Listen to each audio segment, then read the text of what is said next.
For me, the monogamy, no is important. I think no is healthy for me, no is healthy for my partner. I can't tell you I don't want to be with other men because it's impossible, I can't. Never lie you. Whoa, wait a minute. So here we are on a show all about love and relationships, and practically the first thing this lady says is she's not looking for an exclusive relationship. Hold up, what? Love in Paradise is shaping up to be a crazy show. But I mean, what else did we expect from the producers that brought us 90 Day Fiancé? Now look, I'm not entirely clear whether this is like a completely different show or if they want us to consider it to be part of the 90 Day Fiancé franchise. I feel like the branding department over at Discovery Network, or TLC HQ, haven't exactly done the best of jobs in making that clear, but there's definitely a lot of overlap between 90 Day Fiancé and Love in Paradise. Like, there's an American partner who's in love with a foreigner, and the show's all about their crazy relationship drama with a view to, presumably, if the relationships work, starting the whole K1 visa process and getting married. So, let me bring you up to speed on my favourite couple so far, Kay and Mark. So, Kay called up her ex, Mark, right out of the blue after almost a decade without talking to each other. And like a lovesick puppy dog, he drops everything, flies out from California to meet her in Panama in the hope of reigniting their love. But, problem is, he's just a side piece and she's sleeping with other men too. Piensa que estuvo acá nada. ¿Y conmigo estuviste con alguien anoche? No, no estuve con nadie anoche. And that's not even the worst of it. So let's rewind back to the start of this story when the pair first met. Say hello to Kay, the personal trainer who comes equipped with her own slow motion button. Meet Mark. Mark's an adventurous guy who loves action sports and travelling.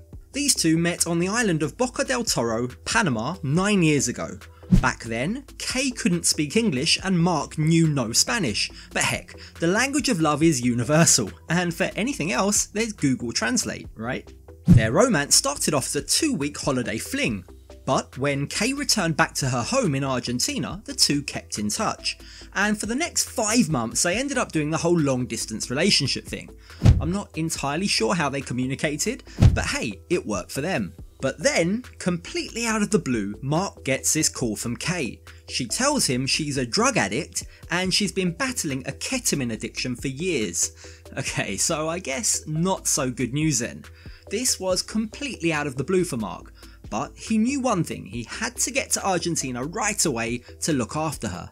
And that right there is our first clue that this woman knows voodoo magic. She's got Mark completely under her spell. I mean, if you can break the news that you're a drug addict in rehab and get a guy who can't even talk the same language as you to drop his life, to relocate to a different country to care for you, damn, that's a superpower right there. The poor guy is hooked. He doesn't stand a chance. But her family clearly doesn't have the same magic touch because, well, looking after Kay meant that Mark had to move in and live with her family, a family that spoke zero English. And this added pressure took its toll on their relationship and the two ended up drifting apart. And so, 6 months after Mark moved to Argentina to care for Kay, the two decided to end things. And so here we are in the present day.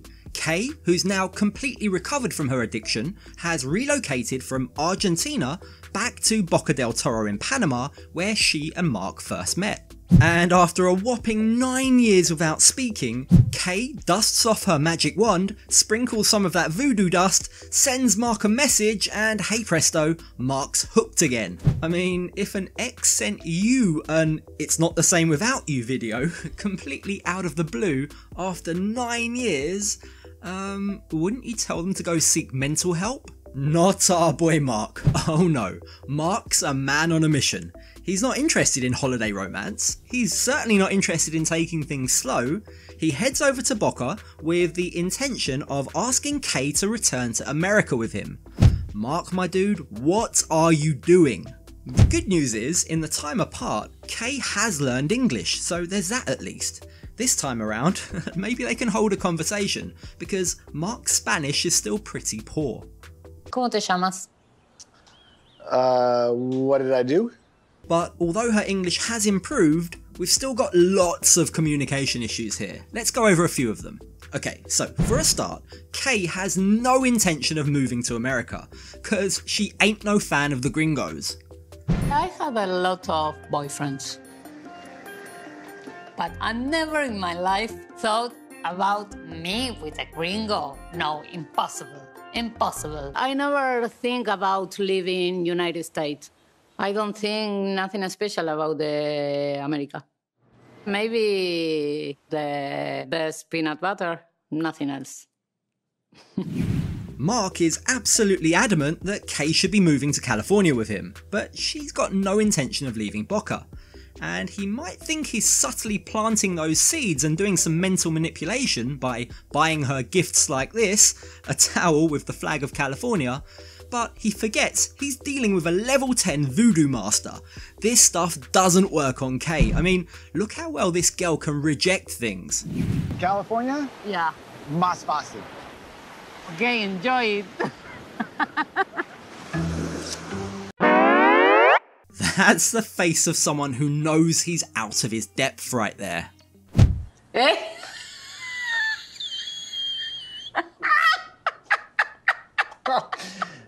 ¿En serio? And then we've got the next communication issue, Kay's divorce. Mark knows Kay used to be married, and he knows Kay and her ex used to live together in Boca del Toro, but he knows nothing about the circumstances of why their marriage fell apart. Yet.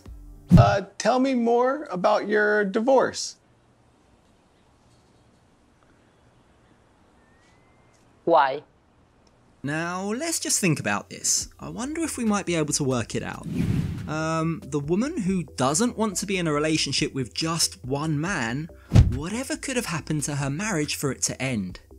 I Was with other men?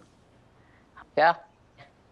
And I feel good because other man, Paid attention yeah, to you? yeah. Aha! Who could have seen that one coming? Alarm bells going off yet, Mark? No?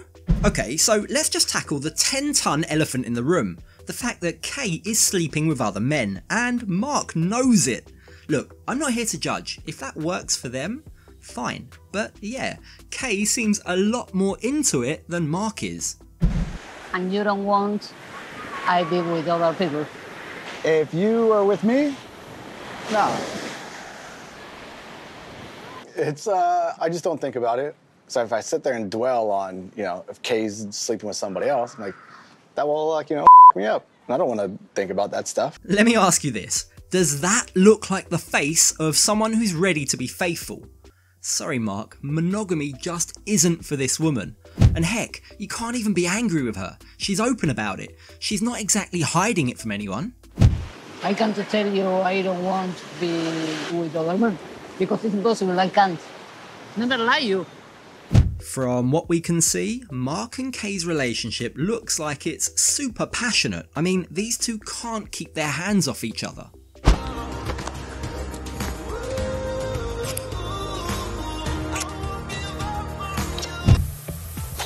Bien, bien, Mark, bien.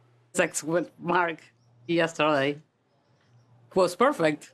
But all that smoochy is nice and all, but if they can't communicate and they're looking for different things from the relationship, this isn't really looking too hopeful. And well, it doesn't help when the relationship that you think you had 9 years ago was from a time where your girl was hopped up on a tranquilizer.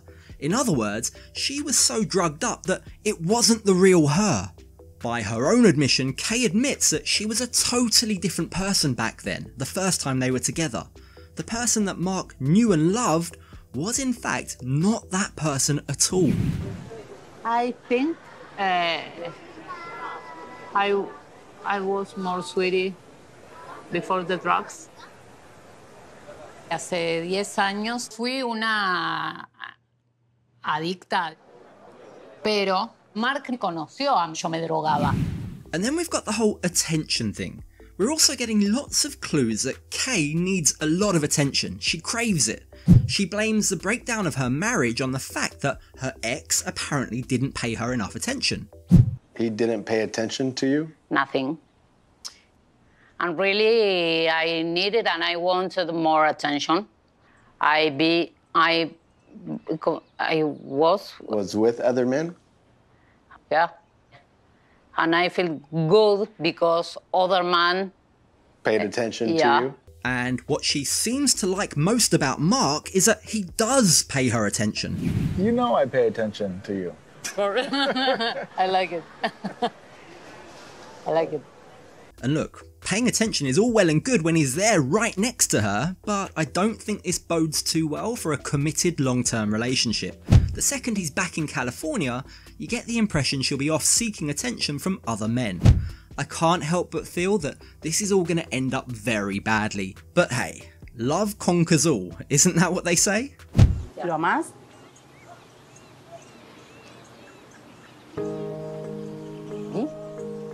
So let me pass this over to you. What do you think? Do you think these two can make it work? Do you reckon they can sort out all of their communication issues and the whole monogamy thing?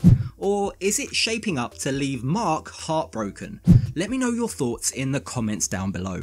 For what it's worth, for me this is shaping up to be a very interesting storyline. Yeah. It's very interesting.